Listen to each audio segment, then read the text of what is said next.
तर दरवर्षीप्रमाणे आजही दिंडी आज आमच्या गावात येणार आहे. तर या ठिकाणी 3 ते 4 तास थांबून पुन्हा पुढच्या प्रवासाला निघते. तर काल यवत या ठिकाणी मुक्कामाला असून तर सकाळी सकाळी 9-10 वाजेपर्यंत येत असते ती गावामध्ये.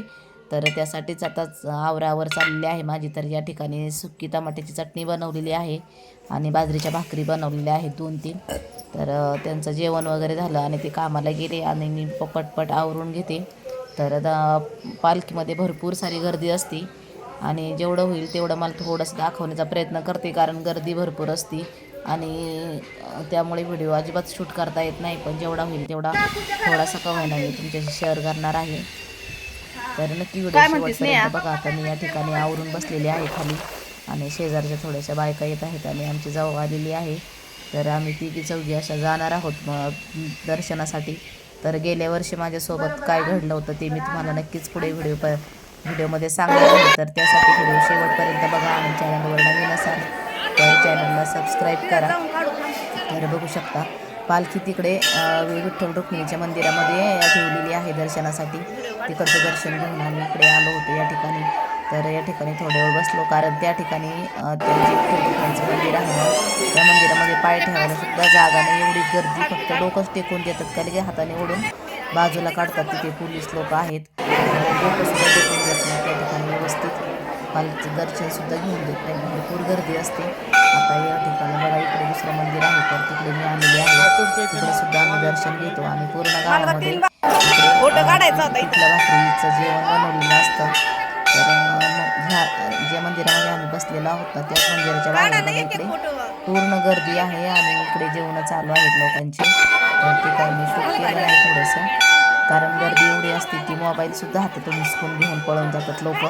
तर त्यासाठी थोडंसंच आपलं जेवढं शक्य होईल तेवढं काय दिसायची इथून एवढ्या गर्दीत तिकडून आम्ही पुन्हा इकडे आलो दर्शनासाठी. दर्शन वगैरे घेतलं तर चपला आम्ही इकडे सोडल्या होत्या, त्यामुळे चप्पल घेण्यासाठी पुन्हा इकडे यावं लागलं आम्हाला.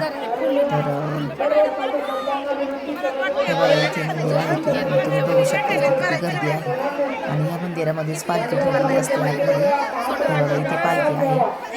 पण दर्शन घेतलं आम्ही मगाशीच, पण अजिबात तिथे मोबाईल करू देत नाही तर, आणि डोकं टेकवलं की लगेच बाहेर ओढून काढतात या ठिकाणी. तर हे आहे असं विठ्ठल रुक्मिणीचं मंदिर. चप्पल वगैरे घेतली, इकडे महिलांची रांग होती, इकडे पुरुषांची रांग होती. तर मग आम्ही तसंच रांगेने दर्शन घेतलं आणि चप्पल या ठिकाणी सोडली होती. आणि पुन्हा ती चप्पल घ्यायला जाता सुद्धा येत नव्हतं आम्हाला. तसंच चप्पल घेऊन आलो. आता बघा या ठिकाणी किती छान असा इकडं रांगोळी सजवलेला. तर हा दरवर्षी असतो या ठिकाणी आणि दरवर्षी पालखीसोबतच असतो. हा पंढरपूरपर्यंत जातो. तर छान असं या ठिकाणी बघा जागोजागी इथे पोलीस असतात, जागोजागी पुकारत असतात की लहान मुले सांभाळा, सोन्याचे दागदागिने सांभाळा, कोणाची पर्स मोबाईल सांभाळा. तर खूप सारी गर्दी असते, त्यामुळे मी जास्त काही रिक्स घेतली नाही.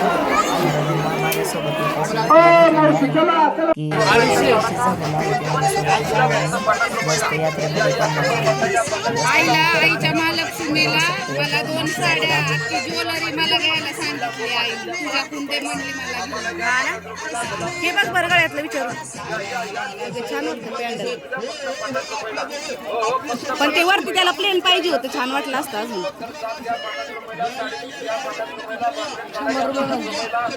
कोणतं आहे बघ बरं. ₹50,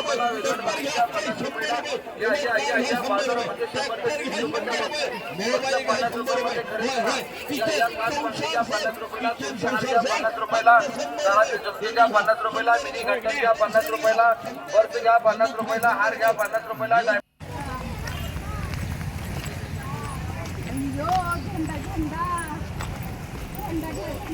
तर आता दर्शन वगैरे घेऊन आम्ही घरी आलो आणि पूर्ण गावामध्ये म्हणताना पूर्ण गावामध्ये सगळीकडे जिकडं बघत तिकडं गाड्याच गाड्या, जिकडं बघत तिकडं माणसं असतात. तर आज जास्त ऊन पण लागत होतं, तरी तेवढ्यात वेळ काढून आम्ही या ठिकाणी थोडेसे फोटो पण काढून घेतले होते. छान असे फोटो काढलेले आहेत, ते तुमच्यासोबत शेअर करते.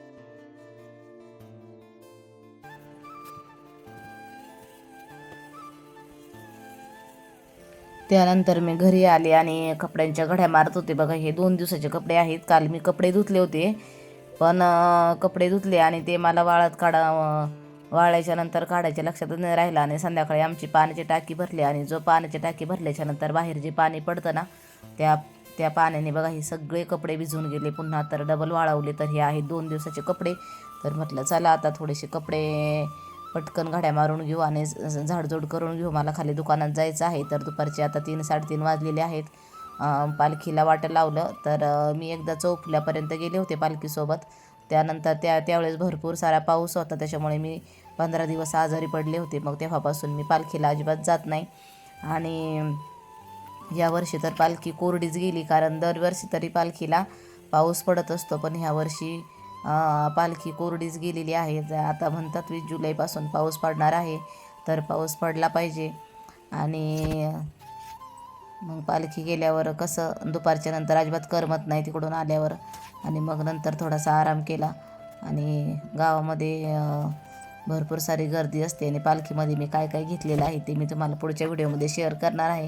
जास्त काही नाही घेतलं, 1-2 वस्तू घेतलेल्या आहेत, बांगडे वगैरे आणि थोडेसे शोपीस घेतलेले आहेत. आता गणपती वगैरे येतील ना, तर ते 2 असे छोटे छोटे मोराचे शोपीस आहेत ते घेतलेले आहेत.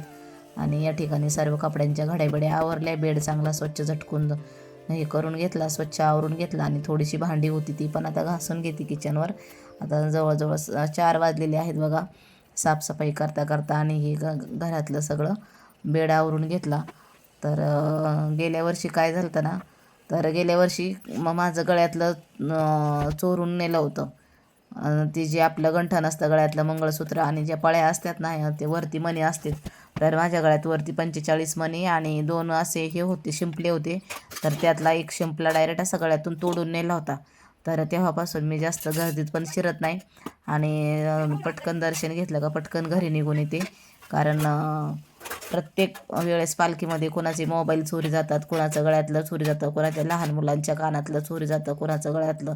असे लोक काही दर्शनासाठी येतात, काही चोरी करायसाठी येतात. सगळ्या प्रकारची लोक त्या दिंडीमध्ये सहभागी झालेले असतात. तर दर्शनासाठी जे लोक चाललेले असतात त्यांचेही सोनं नाणं काही पैसा वगैरे असला त्यांच्याकडं तेही चोरीला जातं. तर गेल्या वर्षी असं माझ्यासोबत झालं होतं. त्याच्यामुळे मी काय करते, तर जास्त गर्दीत पण शिरत नाही. थोडंसं दर्शन घेतलं आपलं, पटकन थोडा वेळ थांबलं की लगेच घरी येते.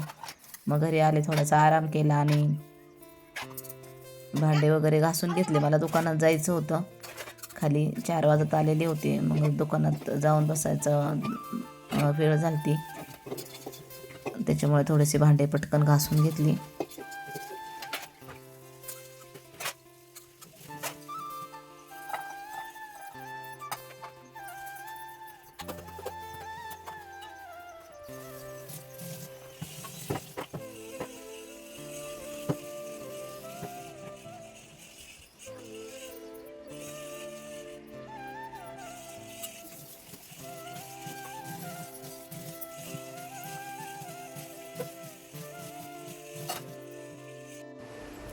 आता संध्याकाळचे बघा 6:15 वाजलेले इथं. मी आले आता वरती, दिवाबत्ती करून घेते आणि स्वयंपाकाला लागते. 6:15 वाजले तर दिवाबत्ती करायला उशीर झालाय, पण घेते पटकन करून.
तर आजचा व्हिडिओ आवडला असेल तर व्हिडिओला लाईक करा आणि चॅनलवर जर नवीन असाल तर चॅनलला सबस्क्राईब करा. तर या ठिकाणी माझी आता सर्व दिवाबत्ती झालेली आहे. तर स्वामींच्या जवळही छान असा दिवा लावून घेतला आणि आता स्वयंपाक करून घेते. पुढे भेटूया असंच एका छानशा व्हिडिओमध्ये.